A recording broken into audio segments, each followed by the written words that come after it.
que a gente pode aprender com essa derrota do Brasil? Não com a derrota em si, mas com toda a dinâmica desse jogo, né? Eu comecei a pensar assim sobre as relações, né, entre indivíduo e sociedade.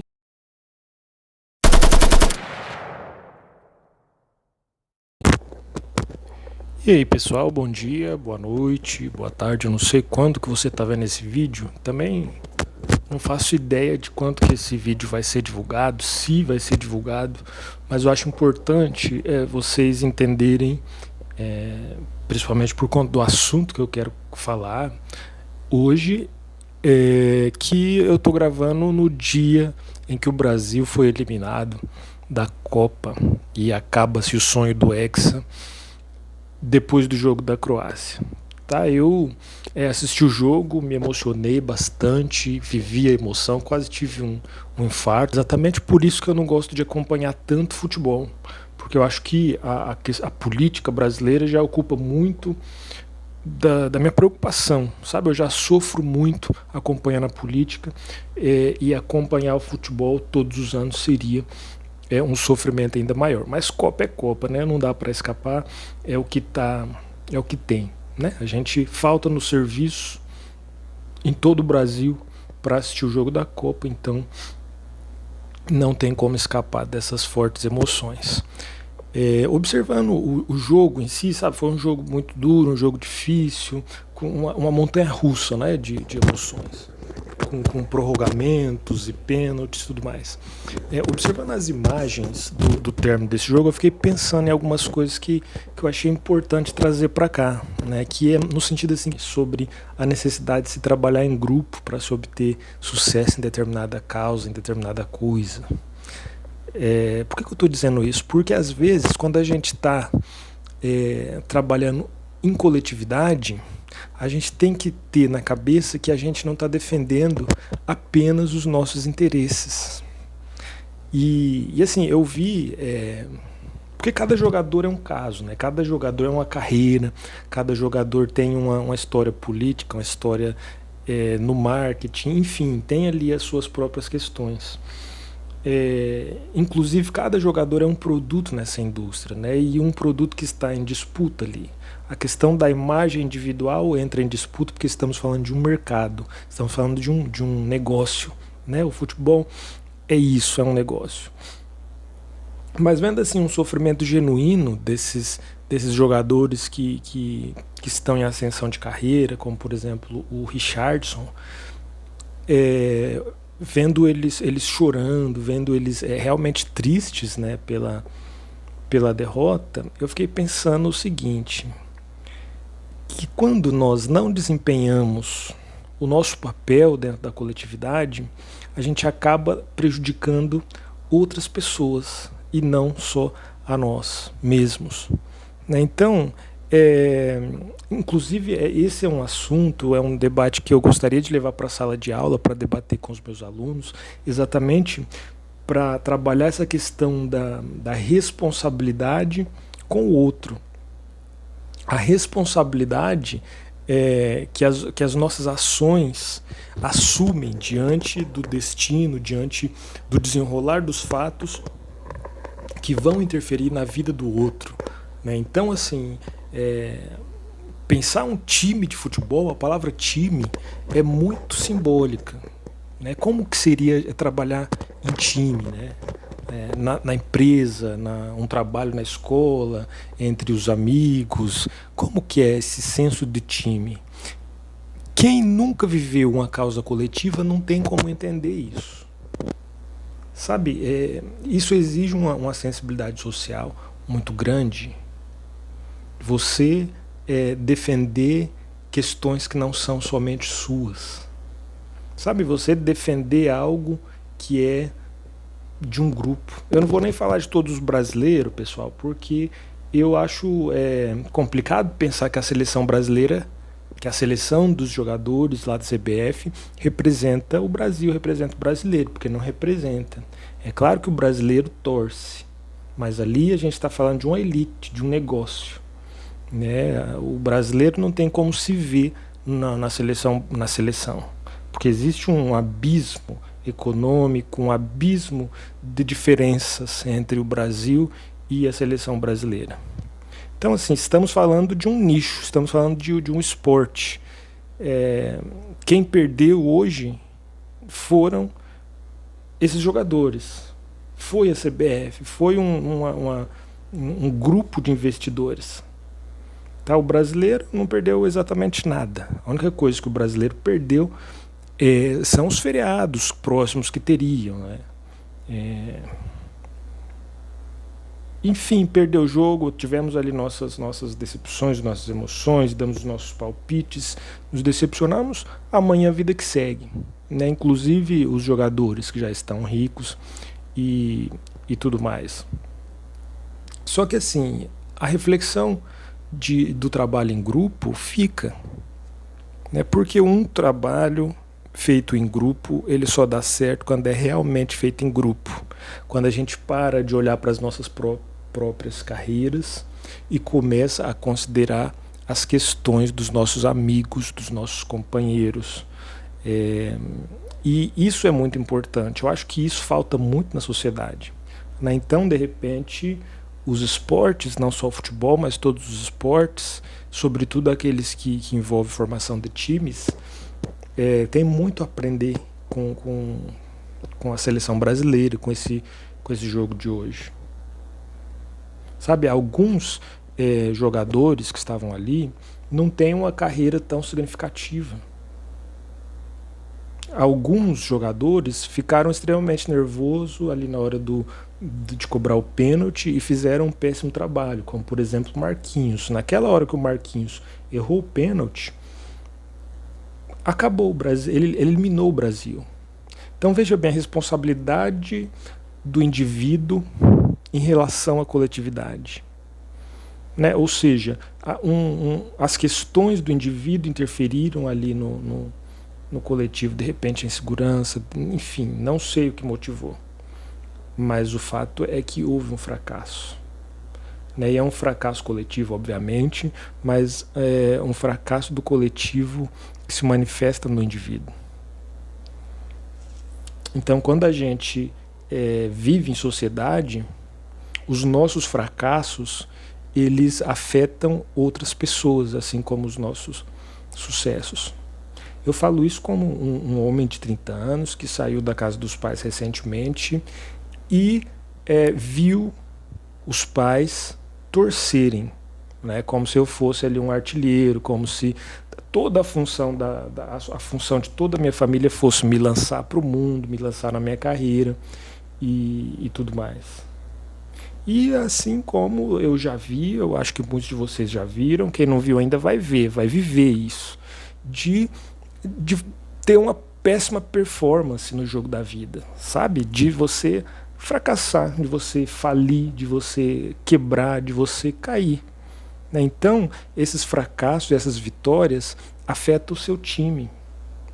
E o time é o time da tua vida, é a tua família, são os seus amigos, são as pessoas que de fato estão conectadas a você por uma espécie de solidariedade. Ou por outros laços, como laços sanguíneos, laços... Enfim.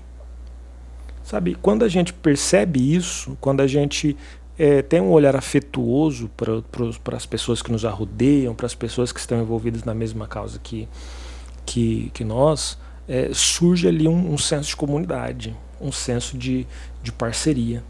Sabe? E isso é uma coisa que está muito em falta na nossa cultura capitalista.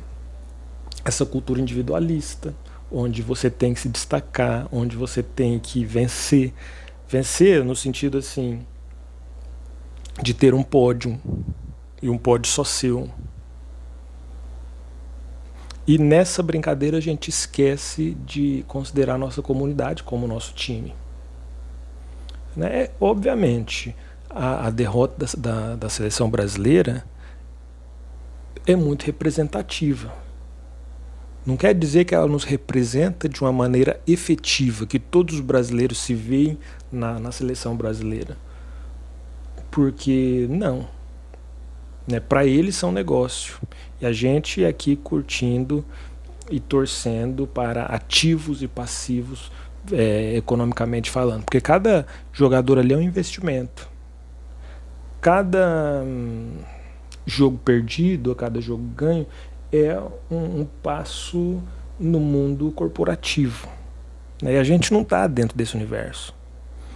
Isso aí não diz respeito a nós. Nós não temos um desfrute dos benefícios de uma vitória, dos malefícios de uma derrota. Tá? Então o que a gente pode extrair são reflexões, sobretudo quando se é um sociólogo.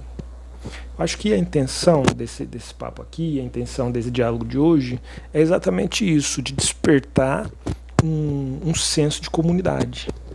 Né? Porque a partir do momento que a gente percebe a nossa função diante do coletivo, a gente começa a defender os interesses que são nossos, não meus, não seus, mas nosso.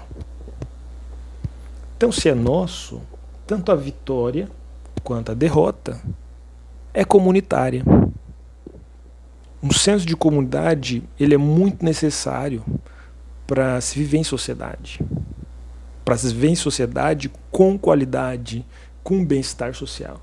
Porque essas coisas não se alcançam sozinho. Tá?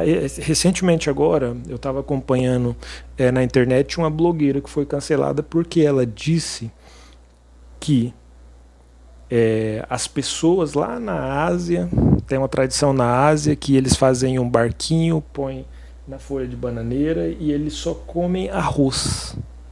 Eles só têm arroz.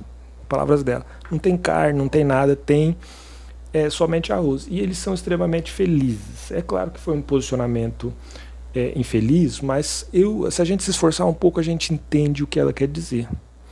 Porque quando a gente alcança um sucesso na vida, quando a gente vem de baixo e ganha dinheiro, por exemplo, bem ali naquela cultura capitalista, aquela cultura individualista, a gente percebe, em todo sucesso que a gente consegue, a gente percebe que o sucesso é um lugar muito solitário.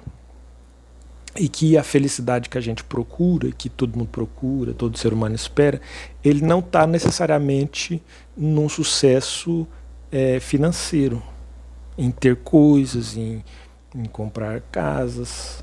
A felicidade emancipadora, ela está em outras coisas.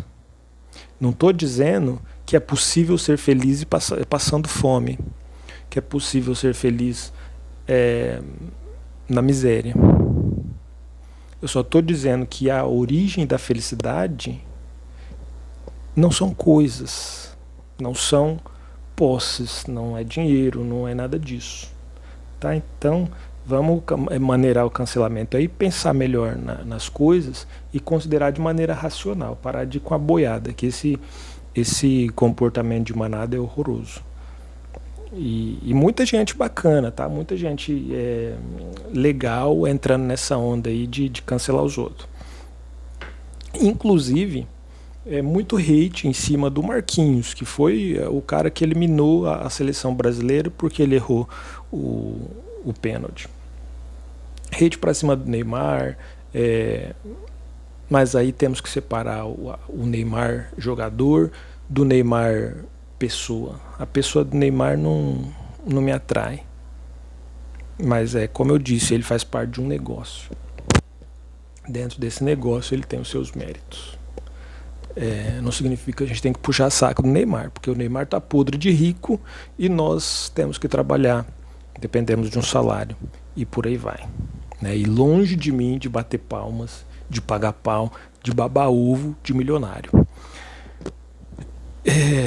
Mas dito isso, pessoal, eu acho válido a gente pensar, refletir, pegar o que serve para nós, o que não serve, e refazer o nosso senso comunitário, refazer a defesa de interesses coletivos. Porque enquanto a gente defender só o nosso, as coisas continuarão erradas, o mundo continuará sem aquelas coisas que todo mundo quer. Porque na medida que você quer só para você, ninguém tem. porque você não vai encontrar felicidade sozinho. Por mais que você consiga o seu sucesso, seu pódio, tá? Você vai chegar lá no pódio, ninguém para te aplaudir. Você vai chegar na sua casa linda, depois dirigir o seu carro do ano e não vai ter ninguém para te receber. Ou seja, a felicidade não vem das coisas, não vem do sucesso, não vem da carreira. A felicidade vem da sua comunidade, vem dos seus, vem do seu clã, da sua tribo, das pessoas onde estão o seu afeto. E você, quando defende o interesse dessas pessoas, você está defendendo a base da tua vida. Tá? Não existe uma diferença entre eu e eles, entre eles e eu. Entre você e a sua família, entre você e seus amigos.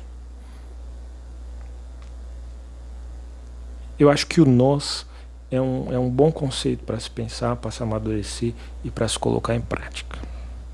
Acho que é isso, não tem nada assim. Eu acabei de chegar da academia e me motivei a gravar esse vídeo. Agora, editar e colocar no YouTube aí é outra história que eu já não garanto. No mais é isso, gente. Um abraço, espero que você tenha gostado. Espero que você aprecie esse tipo de conversa. Vai ter pouquíssima edição nesse vídeo. Só vou cortar coisas desnecessárias, colocar a vinhetinha no começo e no final e ponto. Eu espero que você goste desse papo mais despretensioso, porque eu acho que é isso, né? Não vai ter nada muito além disso, porque eu sou um professor em final de ano, muita coisa, o tempo é curto, não tem tempo de ficar editando. Eu comecei esse negócio de canal muito iludido, achando que eu ia ter tempo de me dedicar para isso, mas não, eu tenho um trabalho, né? E é um trabalho muito trabalhoso. E como diz o nome do canal, eu estou aqui trabalhando de graça, então eu venho quando der, tá bom? Um beijo.